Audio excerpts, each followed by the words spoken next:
একটা সময় ছিল যখন সেলাই ছিল শুধু আমার শখ, আর আজ সেই শখই আমার স্বপ্নের পথ দেখাচ্ছে। প্রতিদিন নতুন কিছু শেখার চেষ্টা করি। প্রতিটি কাপড়ের সঙ্গে জড়িয়ে থাকে একটি নতুন গল্প। সুই আর সুতোই আমার সবচেয়ে বড় সঙ্গী।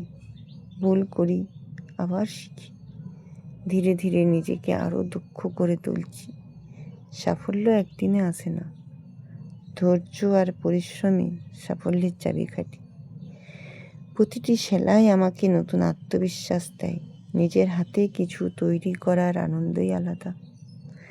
প্রতিটি ডিজাইনে থাকে ভালোবাসা, প্রতিটি কাজের পেছনে থাকে অনেক সময় আর পরিশ্রম।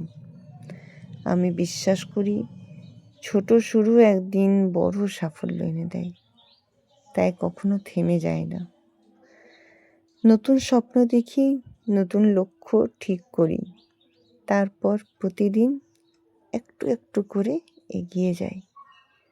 হয়তো পথটা সহজ নয়, তবু আমি হাল ছাড়ি না, কারণ আমি জানি পরিশ্রম কখনো বৃথা যায় না। আজ যে কাজ ছোট মনে হচ্ছে, আগামীকাল সেটাই বড় পরিচয় হয়ে উঠতে পারে। তাই নিজের কাজকে ভালোবাসুন, নিজের দক্ষতার উপর বিশ্বাস রাখুন, শিখতে থাকুন, চেষ্টা করতে থাকুন। একদিন সফলতা আপনার দরজায় কড়া নাড়বেই। স্বপ্ন দেখুন, কাজ করুন, আর নিজের হাতে নিজের ভবিষ্যৎ গড়ে তুলুন। এই সুই সুতোর গল্প শুধু কাপড়ের নয়,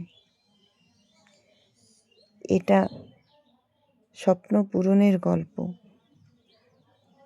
এটা আত্মনির্ভর হওয়ার গল্প। আর আমি সেই গল্পটাই লিখে চলেছি প্রতিদিন। প্রতিটা সময় নিজের কাজকে দিয়ে নিজেকে আরও এগিয়ে চলেছি।